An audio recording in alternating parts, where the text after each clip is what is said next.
Le Bénin gagne gros dans la coopération avec les pays de l'Union européenne. C'est une bonne initiative. C'est très bon que l'Union européenne va l'aider le Bénin pour la sécurité. Une collaboration de ce genre est la bienvenue. Cela ne veut pas dire que nous nous soumettons à eux. Ceux qui peut-être disent, ils ont autre philosophie, autre idéologie, qui disent aujourd'hui, nous ne voulons pas être dépendants, nous voulons vraiment nous rendre libres et qui collaborent avec d'autres puissances aujourd'hui. Est-ce que c'est la dépendance toujours? Ce n'est pas la dépendance. Il a rendu une visite au chef de l'État où, au cours de leur assise, ils nous ont annoncé beaucoup de choses. Maintenant, reste à savoir si ces choses seront réalisées. Parce qu'ils ont parlé de l'insertion de la jeunesse. Et voilà que ceux qui vont aider l'État à créer l'emploi, beaucoup d'entre eux sont en exil. Les projets, en tous sens, que ce soit la santé, le financement des infrastructures, l'assistance militaire, il a gros à gagner sur tous les plans. Simplement, il y a des pays forts dans l'Union européenne comme l'Allemagne, la France, l'Italie et autres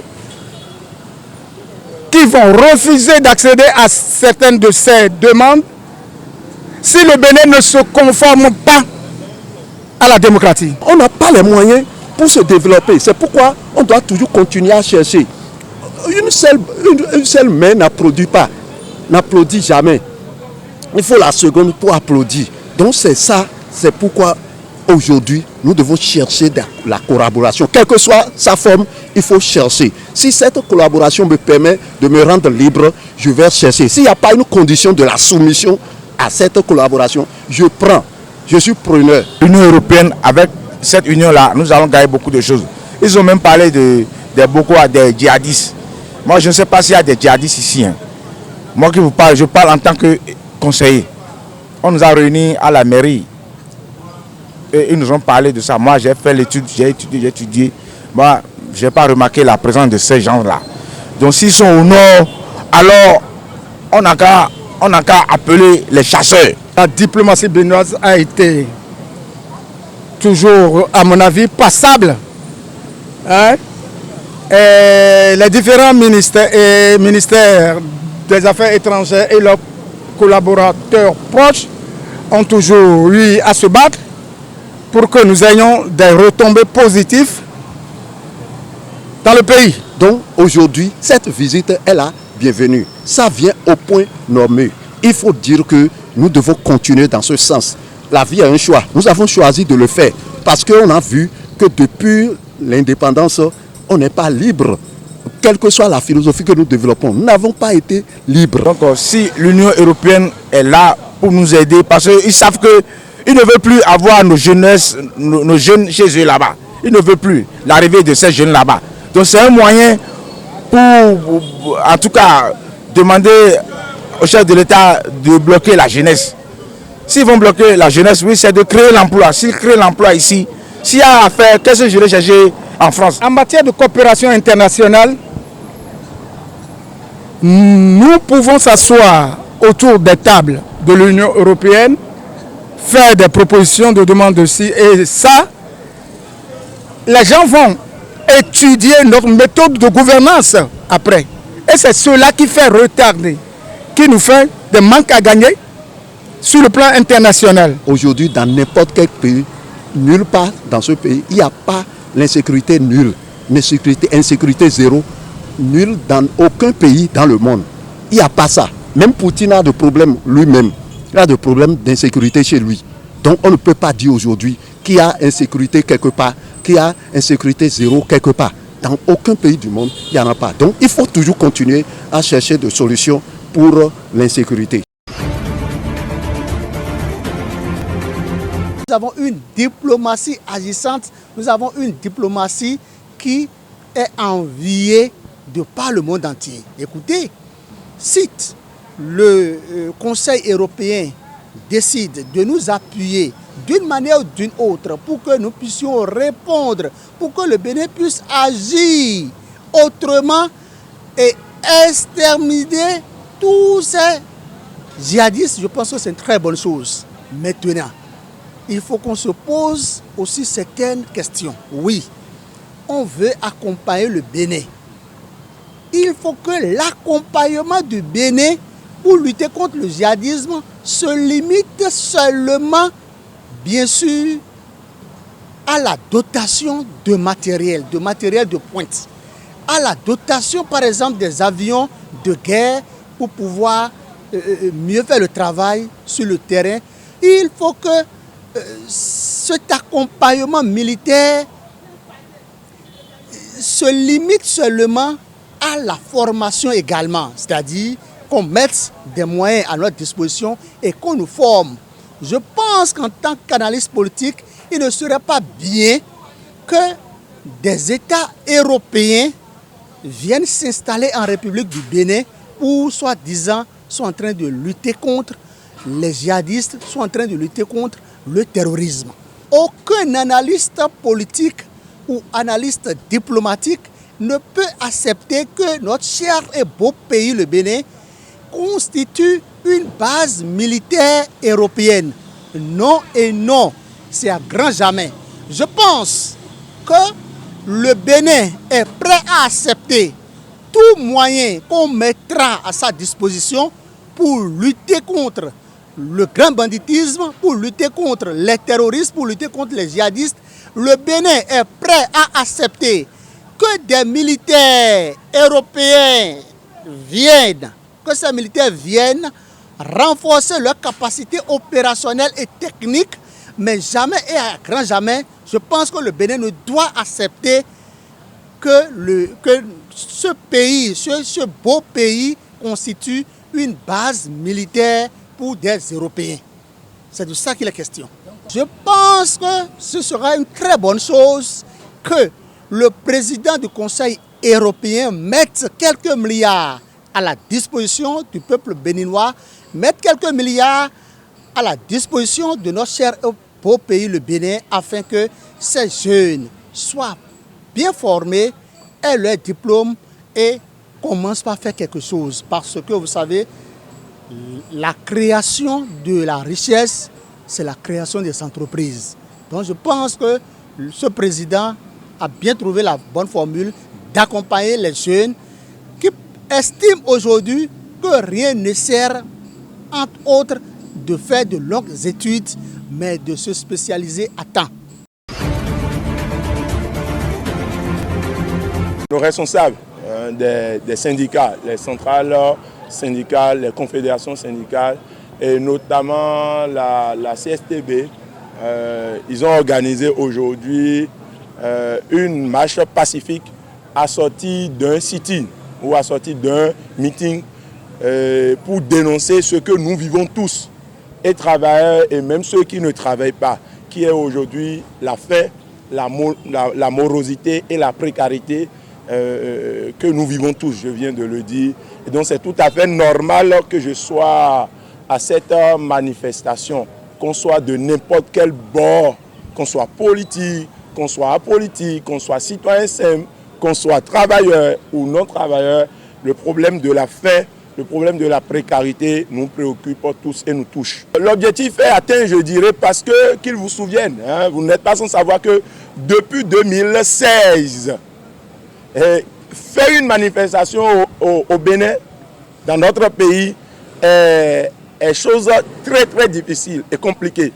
Parce que le régime en place a semé la terreur, la psychose, la peur. Hein, aujourd'hui, quand on appelle à une manifestation, tout le monde commence par penser à la prison. Tout le monde commence par penser au gaz lacrymogène, aux armes, hein, et plein d'autres choses qu'on nous a habitués, hein, auxquelles on nous a habitués depuis 2016. Et si ce meeting est arrivé à se tenir ici, si on est arrivé à nous exprimer, je pense que c'est une victoire et ça doit continuer. Et c'est ça qui va donner le courage et la force à ceux qui sont restés chez eux et qui se disaient « Attention, je ne veux pas aller en prison, je ne veux pas me retrouver hors de mon pays ». C'est ça qui va leur donner du courage. Donc c'est une victoire des responsables de la CSTB. Je voudrais dire à ceux qui sont au sommet de l'État qu'ils viennent de quelque part. Parce que quand on les voit agir, on se dit qu'ils ont oublié. C'est comme s'ils ont oublié d'où ils viennent. Ils viennent de la lutte du peuple. Ils viennent des mécontentements de nos compatriotes, de la population. Avant 2016, nous savons tout ce qui s'est passé. C'était la lutte de tout le monde, et travailleurs et ceux qui ne travaillent pas, étudiants, élèves, tout le monde s'est battu pour que ceux qui sont en exil reviennent, pour ceux qui sont en difficulté ou en détresse puissent se retrouver à l'aise dans leur pays. Nous nous sommes battus pour un certain nombre de choses. On s'est retrouvés même en prison sous Boni Yahi dans ce pays pour que eux autres, ils aient la liberté et le champ de revenir au Bénin, être candidat et devenir même président de la République. C'est extraordinaire. Un exilé politique qui est revenu par la suite, il a candidaté pour les présidentielles, il est devenu président. Et qu'il agisse ainsi aujourd'hui, c'est bien dommage.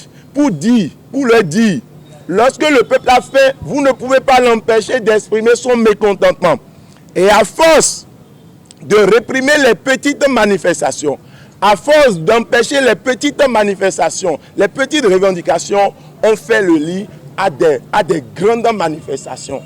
Et moi, je ne voudrais pas que notre pays bascule dans le chaos. Et c'est dans ce chaos-là, ils sont en train de vouloir basculer notre peuple. Vivement qu'ils comprennent tôt et qu'ils prennent des mesures, de vraies mesures, pour que ce peuple sorte de cette précarité. Ça n'a même rien de politique. Vous voyez, tous ceux qui sont ici là, nous ne sommes pas tous de l'opposition, nous ne sommes pas tous de la mouvance. Il y a des gens qui ne connaissent rien même des bords politiques, mais qui sont là quand même. C'est pour dire quoi? On ne peut pas empêcher des manifestations comme ça et qu'ils comprennent une fois pour de bon et vivent la lutte. La situation des prix sur les marchés aujourd'hui suit une tendance classique. Courant avril-mai, de tous les temps, les prix grimpent toujours. Mais cette fois-ci, surtout par rapport au maïs, le prix a grimpé un peu plus qu'il ne le fallait. Les raisons sont simples. D'abord, à l'intérieur, nous avons une demande un peu plus forte que d'habitude. Mais contrairement aux années précédentes, nous avons des enjeux de développement et de sécurité alimentaire. Mais la volaille prend une place importante dans l'alimentation de nos populations en termes d'apport en protéines animales. Donc, il faut se mettre à produire. Et beaucoup y ont cru. Et beaucoup se sont jetés dans la bagarre pour produire de la volaille, la viande et les œufs. Et dans l'alimentation de la volaille, 60% revient au maïs. C'est pour ça que le prix reste aujourd'hui tendu. La conjoncture que nous traversons est soutenable si nous avons un peu de volonté. Plutôt que de contingenter le marché, de faire de la régulation forcée, de positionner des policiers, des militaires pour ça, il nous faut simplement produire 2 fois, 3 fois plus que nous le faisons actuellement. Pour y arriver, c'est assez simple. Nous devons disposer d'intrants de qualité. Le premier de ces intrants-là, c'est la semence. Nous avons plus de 90 000 tonnes d'urée. Il y a 60 000 tonnes pour les céréales et les palmiers à huile. Donc ça aussi, on ne me dira plus que l'engrais n'est pas disponible. Mais dans cette zone sud, où on a déjà du maïs de 15 jours, 20 jours, même des maïs en épiaison, il va falloir, au moins pour les semer encore en âge d'être fumés systématiquement. Ça vous permettra de doubler les rendements. Et à partir de ce moment, à partir de juin, juillet, nous aurons le maïs disponible pour boucher la soudure. Forcer rapidement sur le riz, c'est faisable par nous. C'est faisable aussi parce que l'État a maintenant affiché une volonté d'aménager les espaces. Nous avons dans le peuple déjà acquis les ressources pour aménager 4050 hectares. Ce qui est à recommander, en fait, c'est de voir dans les pratiques agrotechniques tout ce que nous pouvons faire pour sécuriser cette production et la distribuer équitablement sur le territoire.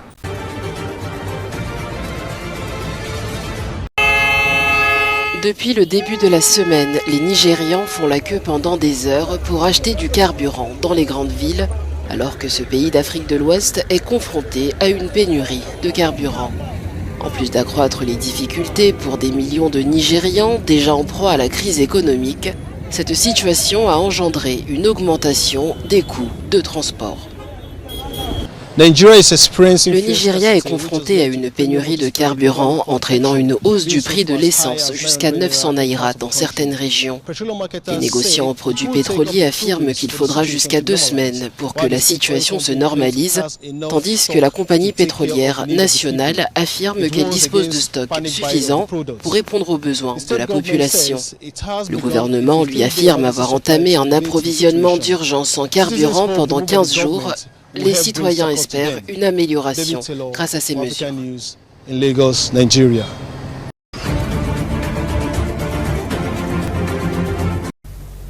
C'est finalement le 17 mai qu'aura lieu le procès de Binance. La bourse de crypto-monnaie est poursuivie au Nigeria pour blanchiment d'argent et de s'être livrée à des activités financières spécialisées sans licence. Jeudi, un tribunal nigérian a suivi la défense qui demandait un délai supplémentaire afin d'examiner un document de 300 pages versé au dossier.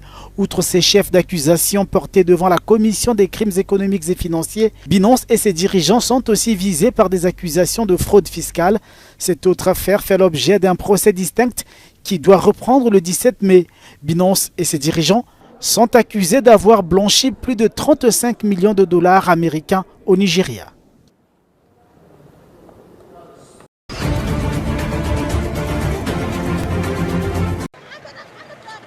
Une crise humanitaire s'aggrave dans le nord-est du Mali où des groupes armés liés à l'État islamique ont assiégé des villes importantes, ont averti mercredi des habitants et un groupe d'aide. Parmi ces villes aux mains des djihadistes figure Ménaka qui est assiégée depuis 4 mois, exposant les résidents, notamment quelques 80 000 enfants, à la menace de la malnutrition. Selon les habitants et les organisations humanitaires, dans cette zone, les prix des denrées alimentaires ne cessent d'augmenter et des produits essentiels comme les médicaments deviennent de plus en plus rares. Le Mali, comme le Burkina Faso et le Niger, luttent depuis plus d'une décennie contre une insurrection menée par des djihadistes. Le colonel Assimi Goïta, qui a pris le pouvoir après un coup d'État en 2021, a promis de repousser les groupes armés, mais les Nations Unies affirment que le gouvernement malien a perdu du terrain.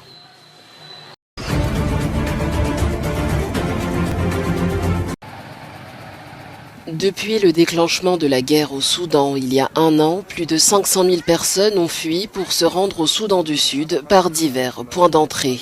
Le plus important étant celui de Renk, situé dans l'état du Haut-Nil. Les travailleurs sociaux sur place expliquent que l'arrivée des réfugiés à Renk se fait dans des conditions déchirantes alors que la violence continue de faire rage, les laissant souvent affamés, épuisés et désespérés. Nous sommes ici au centre de transit de Renk et nous recevons un certain nombre de personnes venant de la frontière entre le Soudan et le Soudan du Sud. Ils arrivent ici pour demander de l'aide et de la protection. Comme vous pouvez le constater, c'est ici qu'ils vivent et les conditions sont terribles. Ils n'ont pas d'abri, ils manquent de nourriture et l'eau est toujours un problème. Les choses sont vraiment difficiles. La genèse du conflit remonte à 1 an lorsque les tensions entre l'armée et les forces paramilitaires ont explosé en affrontements dans les rues de Khartoum à la mi-avril 2023. Depuis, des défis abondent dans les camps de déplacés, notamment en ce qui concerne la distribution d'aide aux arrivants. J'ai vu des gens venir du Soudan à cause de la guerre. Ils recherchent la paix, ils ont besoin d'un abri, d'eau et de soins. Ici, il y a un certain nombre d'enfants qui jouent dans la boue, qui ne sont pas allés à l'école et qui ont peur de la guerre. Ils veulent partir d'ici car ils sont en quête d'une vie meilleure. D'après les données de l'organisation humanitaire Plan International, près de 20 000 réfugiés soudanais ont trouvé refuge à Renk et chaque jour, des milliers d'entre eux quittent cette zone pour d'autres régions.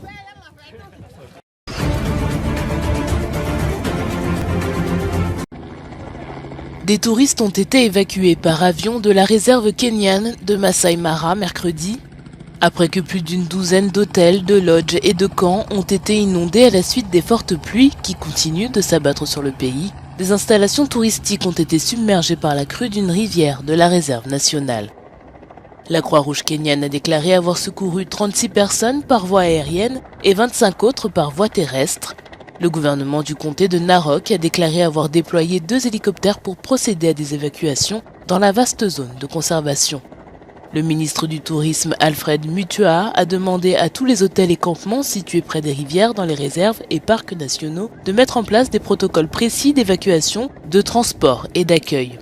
Situé dans le sud-ouest du Kenya, le parc national Masai Mara est une destination touristique populaire qui abrite une riche faune sauvage. Plus de 170 personnes sont mortes au Kenya depuis la mi-mars lorsque la saison des pluies a commencé.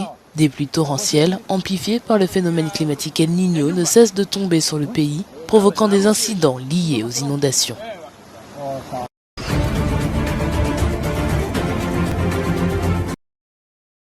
Des maisons abandonnées, des voitures noyées dans des garages, des routes entières coupées par les eaux en furie, c'est le spectacle qu'offre Nairobi, alors que des pluies torrentielles continuaient de s'abattre sur la capitale du Kenya dans la nuit de mardi à mercredi. Les activités économiques tournent au ralenti.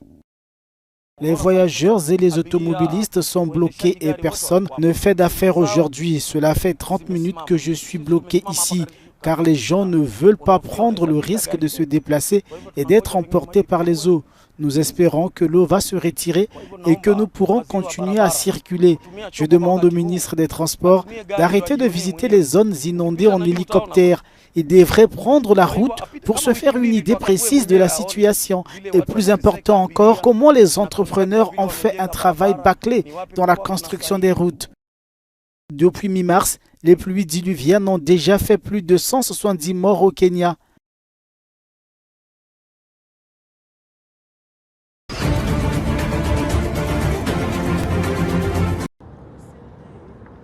Le ministre de l'électricité sud-africain a annoncé que le pays ne rencontrerait bientôt plus de panne d'électricité. La compagnie nationale Eskom a réalisé un facteur de disponibilité énergétique de 65,5%, atteint pour la dernière fois en 2021. Ce résultat confirme le succès de la stratégie agressive de redressement axée sur la maintenance malgré les risques inhérents. À l'occasion de la fête des travailleurs, le ministre a salué ce résultat comme une étape importante dans la résolution de la crise énergétique dans le pays. Selon lui, le retour des unités dans plusieurs centrales électriques est un ajout bienvenu à la capacité de production. L'Afrique du Sud aurait donc dépassé ce que le ministre a appelé les pics de panne. Il n'y a pas eu de coupure d'électricité depuis plus d'un mois.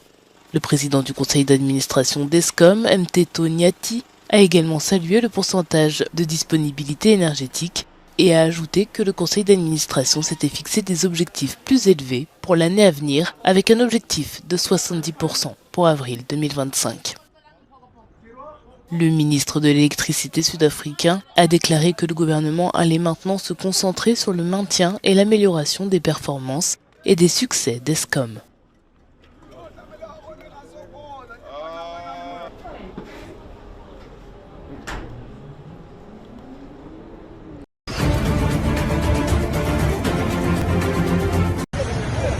Les inondations en Afrique de l'Est inquiètent les Nations Unies. Jeudi, le porte-parole Stéphane Dujarric a fait part des inquiétudes de l'institution face aux sinistres causés par l'eau dans cette partie du continent. Le secrétaire général a exprimé sa profonde détresse à la nouvelle des centaines de vies perdues et de nombreuses personnes affectées par les fortes inondations au Burundi, au Kenya, en Somalie et en Tanzanie, ainsi que dans d'autres parties de l'Afrique de l'Est. Le secrétaire général souligne que les Nations Unies sont prêtes à offrir toute assistance supplémentaire qui pourrait s'avérer nécessaire en cette période difficile.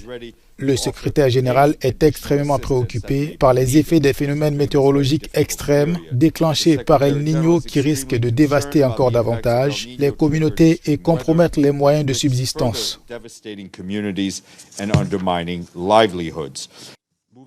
Cette semaine, au Kenya, la montée des eaux a causé l'effondrement d'un barrage puis coupé des routes, faisant plusieurs morts et de nombreux disparus.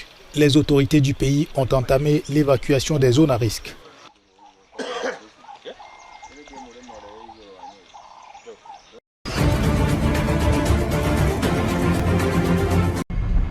Jeudi, des chars et des véhicules blindés israéliens ont été rassemblés le long de la frontière avec le sud de la bande de Gaza.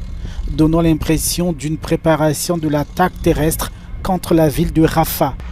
Les États-Unis, fidèles alliés de l'État hébreu, ont exprimé leur opposition à l'invasion de cette ville au regard des risques de catastrophes humanitaires. La ville du sud de l'enclave palestinienne, abritant 1,4 million de Palestiniens, soit plus de la moitié de la population de Gaza. L'Égypte, de son côté, a déjà menacé de suspendre son traité de paix avec l'État hébreu en cas d'invasion de Rafah. Mais Israël a approuvé les plans militaires de son offensive. Reste à mettre le feu aux poudres.